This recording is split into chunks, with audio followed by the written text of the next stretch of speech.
Good to have you again on the Tax Dialogues here on 97.3 Citi FM and Breakfast Daily on Citi TV. And in the last couple of weeks, we have been discussing various aspects of Ghana's tax regime. We've delved into digital taxation, corporate taxation, as well as property taxation. Today, we are having one other interesting one. And if I ask you to guess, your guess will probably be as good as mine. Just guess it. And we are talking about taxation in the informal sector. I'm sure you're smiling because this is one topical aspect of the tax conversation that every now and then we hear tax analysts, government agencies, as well as civil society organizations talking about it. And so this particular conversation, the tax dialogues, is being spearheaded by Oxfam Ghana. The idea generally is to widen our knowledge about the tax obligations, as well as ensure that we shape opinions about the country's tax system, but most importantly, drive positive attitudes towards the payment of our taxes. And today, helping with the discussion on informal taxation, our very own good friend from the Ghana Revenue Authority, Madam Emilia Assam.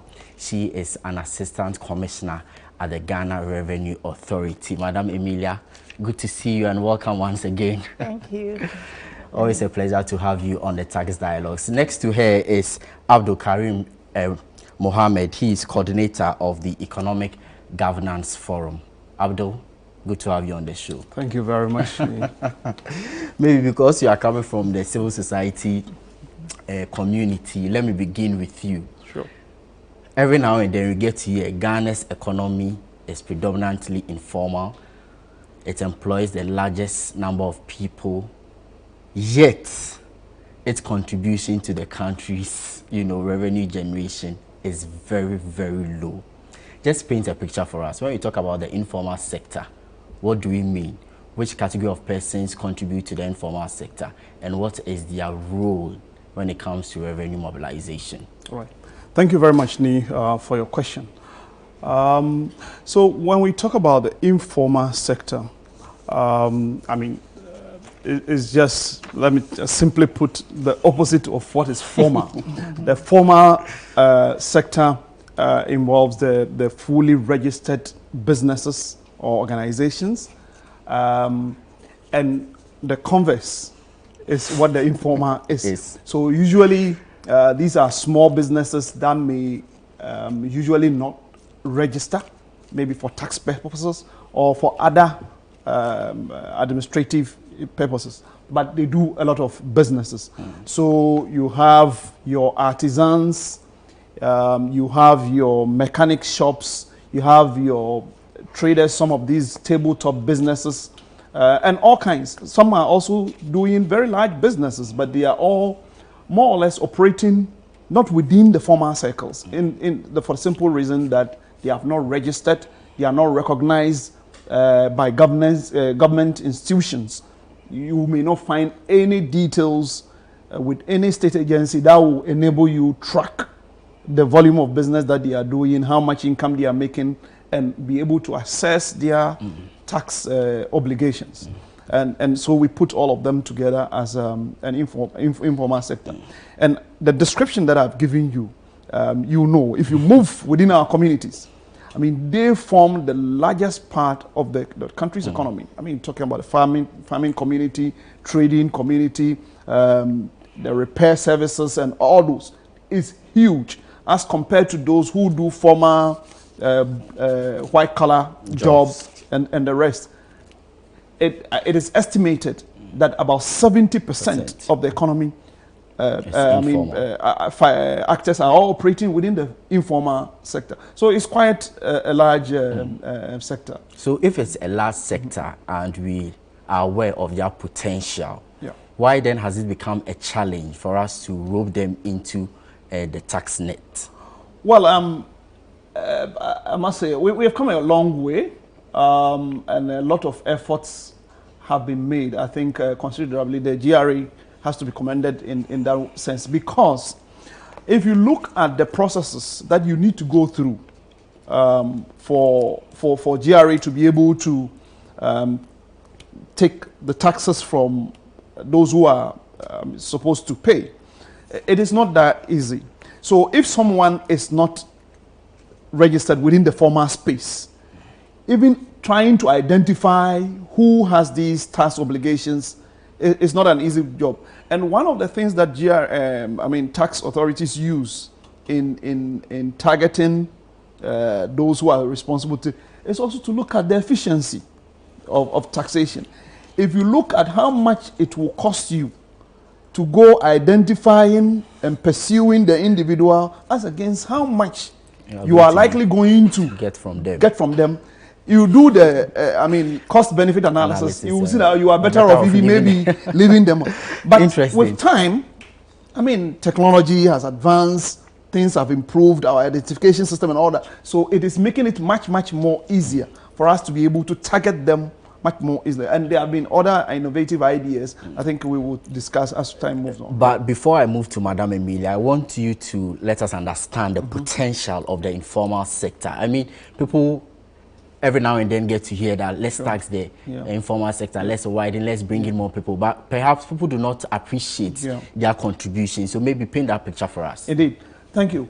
The informal sector has a lot of potential, as I've already said, because a lot of economic activity happen within that space. So, for instance, if you take someone who is operating a business, which is you will just take, just me buying and selling. So, for some of them, if you look at the volumes that they are trading in and how much, if you look at the cash flow, it is far higher and above someone who, say, is employed as, let's say, a secretary. And you look at their earnings, how much they are paid. Because we are within the formal sector, it's very easy for you to estimate what their tax obligation is, for instance, pay as you earn, the pay as we describe it, and for you to be able to deduct it from source. But when it comes to someone who is operating the business that I've described in the informal sector, even the record keeping may not be up to date. So you are unable to estimate accurately how much they are earning, what is for the business, and how much is their personal income for you to be able to estimate. So they may pay some forms of taxes because maybe if you are an importer, you pay something at the port and the rest. But as to how much they are earning and to be able to target it and say, okay, this is your tax obligation in terms of your income tax and the rest, it becomes quite challenging. You understand? And because of that, a lot of people get away with that. So cumulatively, if you take the people operating in the automotive sector or, the repair and maintenance, everything that you can think about, it's not just only mechanics, all the repair and maintenance sector. You look at the trading, you look at farmers, you look at, artisans, these masons and carpenters, painters and the rest. And cumulatively, you put everything together, we are talking about billions of Ghana cedis that just go without any, contribution towards our national development in terms of their taxes. Very well, Abdullah, I'll come back to you and for us to talk about, other aspects of this conversation. But Madam Emilia, you are with the GRA. How will you describe the informal sector? And from where you sit as well, what will you say is the merits of, trying to bring in the informal sector, as well as the challenges you have been facing thereof? Thank you very much. When we look at taxation, everyone who is doing business in Ghana is expected to register. And the law establishes that if you are earning income, then you pay tax on your profits. When we talk about the informal sector for GRA, we have two main categories. And one is what Abdul talked about. The small ones and those that we don't see. And we have another category, those who are doing big time business and run away because they want to evade. And for GRA, when we look at taxation, we are concerned about ensuring that there's fair play. Everyone must contribute a cedi or two to make sure that we have money in the kitty for services that the government must render. So we expect that whether you are small or big, you must contribute. And one thing we've observed is that there has been great change with the introduction of the Ghana card. Everyone's name is listed. And GRI has put in measures to ensure that everyone who is supposed to be registered gets into the net. For example, the introduction of the upfront VAT. If you are an importer, when you import, we get to know it. And we will tax you. And you are expected to come to GRI and register. And we also talk about these professionals. Now we are engaging the professional bodies. You have doctors operating, engineers operating, contractors, architects who are operating in Ghana, who are also not paying tax. We see them in the informal sector. Then, more so, now GRA has started paying online. With the payment online, wherever you sit, you can always pay your taxes. We have some challenges because of the amendments in the law during COVID time, where some of those small businesses were taken off because of the challenges during COVID. The difficulty we have now is that some of them, they assume that taxation for them is over. So you realize that we have dwindling revenue in that area. So for us, there has been amendment in the law to ensure that all these people will have tax that are not regressive, but progressive, in the sense that we introduce the modified taxation, where taxpayers who have turnover of below 20,000 fall in one category. You should be a resident Ghanaian, you should have one business, you don't have to have outlets, you should not be a professional, you should not be into partnership, there should not be complexities in your business said that you cannot register. You fall into that category. And those people are those who pay the tax stamp. The tax stamp divides them into categories. We have three main ones, where you are either a small business, a medium, or large, small, or medium. And they have different taxes. For example, and we also use PROSIS to determine how much a small business or a medium one should pay. For example, when it comes to vehicle income tax, that is targeted at those who have buses, taxis, who run. And now we've extended it to Uber and those ride-hailing apps. Exactly. So you realize that we are expanding our scope. So we have a category of people who may be operating the presumptive tax, who may be required to register for VAT. And some can also walk in voluntarily to register for VAT, so that they can take advantage of input tax claims that they need to have. Exactly, because if I put what the two of you have said together, the sense I get is that it's either we are bettering our formalization processes to get everyone on board, or we are encouraging voluntary tax compliance. That's the sense I get. I don't know if it's quite different from your end. So maybe let's take it one after the other. What's the collaboration between, let's say, the GRA and also the Office of the Registrar General to ensure that a lot more businesses are registered, if that is the panacea to ensure that we're roping more people? All right. And how effective have the process of formalization been over the years? All right. GRA data, initial data that we have on taxpayers is from RGD. Now, the moment you are registered, automatically your information is channeled to us. However, the challenge there is that some are doing business, not registered. So with your Ghana card, we see that as your tax identifier. So we are using it. So when you go to RGD to register, the moment you are registered, then you are in our net. So information is available. We are not limiting it to that. We are also relying on third-party information. We are collaborating with agencies, competent authorities in different countries who are giving us information. There is now exchange of information concerning transactions of resident persons who are banking outside the country. So there is a lot of information we are following on. And our emphasis is on voluntary tax compliance. So that GIA has started an initiative where people are coming in to voluntarily disclose, where we are not criminalizing whatever you do, so that when you come, all the penalties and other charges which you will otherwise suffer, we will waive all those things. But we expect that you come. But if you don't, it's a dual system. If you will not comply voluntarily, then we have to come in. We will audit you by getting information on your transactions. We look at your lifestyle by establishing your net worth. We will look at your expenditure. We can also look at basically what you do.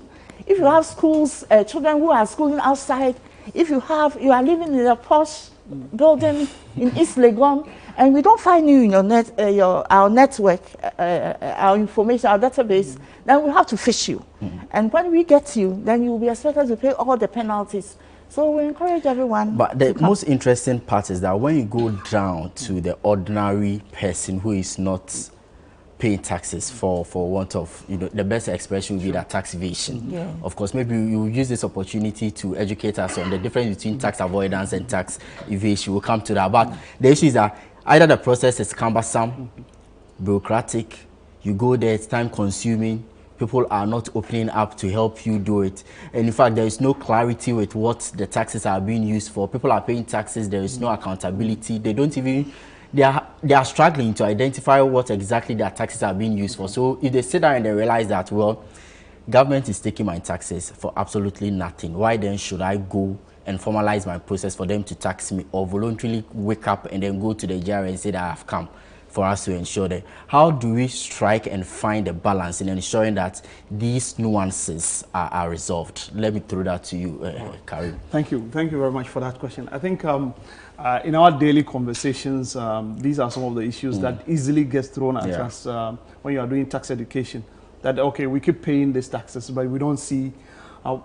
But I think we must start from somewhere, because even when we are making those accusations, you want to describe them as accusations? We must, we must ask ourselves, whatever services that we are enjoying, whatever service, electricity, water, or whatever, maybe you don't have good roads, so you are complaining. You understand? Maybe water doesn't flow frequently. But the question you ask yourself is, okay, the small one that you get, how does it get to you? And if we use that as a starting point, we will know that, oh, at least it is through these taxes, the little, or those who pay the little, is what is used in providing those services. And come to the point that, and the realization that if we should all come together and contribute to our quota, then there will be a lot more in the kitty, you understand, to provide more efficient services. Unfortunately, the GRA is the one that tends to be confronted with that challenge, because they have to go and face potential taxpayers and explain to them the need to. But I think time has come for the service providers to be brought into the picture. You understand? Because, I mean, the more efficient their services are, the better it will encourage citizens and businesses to also contribute their quota. So for us, I think the education shouldn't be one-sided. It shouldn't only be the responsibility of the GRA, but we should have this service provided. I mean, nothing stops water company to be engaging the public and business service providers to explain to them what the challenges are. You understand? The resource requirements, and why paying their taxes will help in the provision of more efficient services. Electricity company, nothing stops them from doing that. And all the other service providers, I think that will go a long way in enhancing voluntary compliance and all that. Because, I mean, that one will continue to be, as a country that is still in our developmental stages, the need for these services will always be there. But the realization we must all come to is that until we contribute our quota, we will never get to where we want to get to. It's a difficult conversation, but we must have it. Very difficult. And you talk about enhancing voluntary compliance, but I am interested in knowing specifically what action strategies do you think both government, individuals must adopt? Because it's been more than 6 decades, let me put it that way, since independence. We are struggling to get our informal sector being a major contributor of revenue generation, revenue mobilization in Ghana. So beyond the probity, issues of probity, issues of accountability, efficiency, eliminating barriers, bottlenecks in the registration process and what have you. Isn't it time for us to look at practical measures, perhaps what other countries are doing that we can take lessons from in terms of strategies to drive this conversation? Definitely, and I mean, you are spot on with that. We need to change some of the old ways that are not yielding results as much. And once again, I will commend GRE. Some of these processes, I mean, we have been interacting with them, providing suggestions and all that, and some of these processes have started. The only thing is that maybe, I mean, we would have liked it to be, I mean, the pace at which things are moving. But as Madam explained earlier, I think some of the processes have been simplified.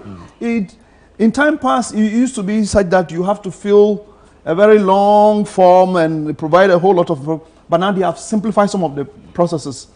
Some of them you don't even need to go to the GRA's office. You can access the service online.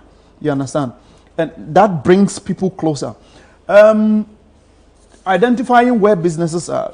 I mean, one of the biggest challenges that we have had is our address system. But with the introduction of the digital address, I mean, even prior to that, there was this house numbering and street naming, if you remember.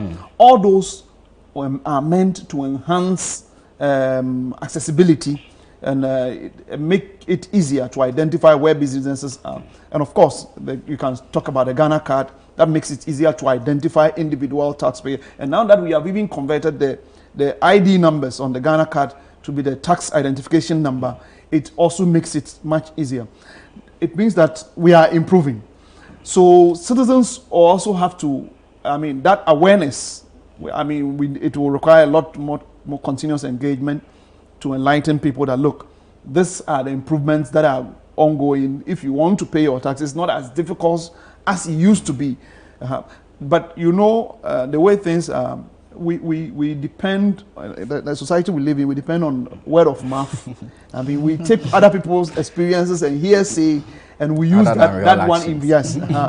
So GRA has a lot of responsibility, as much as we do from civil society, and we'll continue to collaborate with them to educate the public on what improvements are being made and what collective efforts we all have to make to enhance. Exactly so, Karim. But the service providers are not here. Sure. But I want Madam Assam to answer this for us, because we are encouraging people to come and pay their taxes voluntarily. Maybe use this opportunity to educate us. If any organization or business that finds itself in the informal sector walks up to the GRA, what does the process look like? How easy is it? What are some of the things the organization must bring?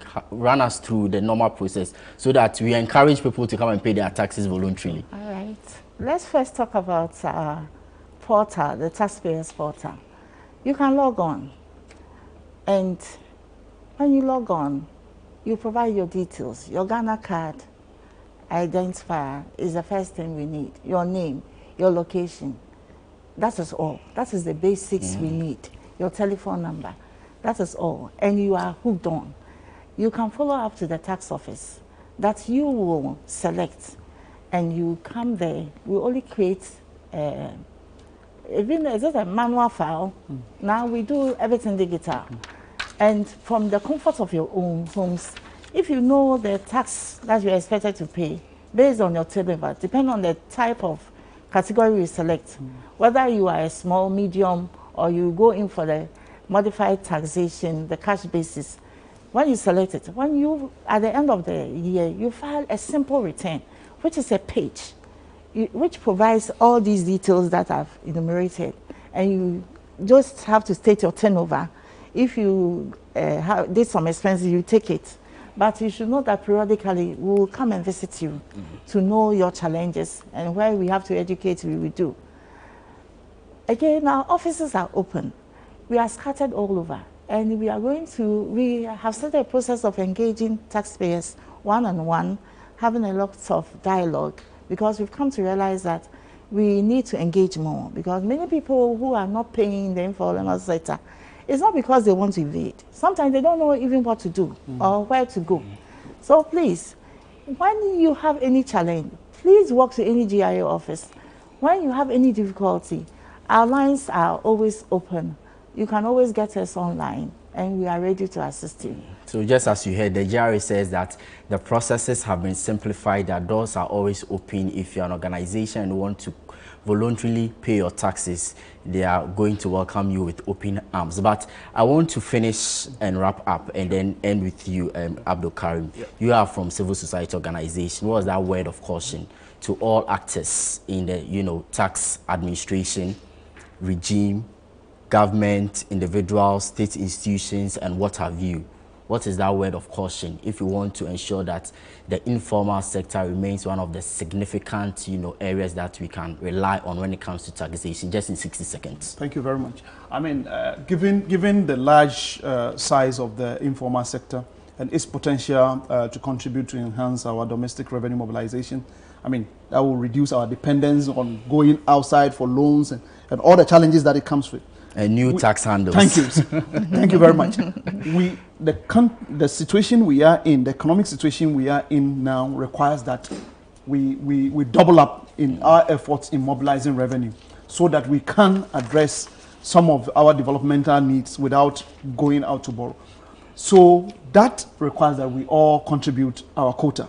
Now, in doing so, we are encouraging citizens, as has been explained. The processes have been simplified.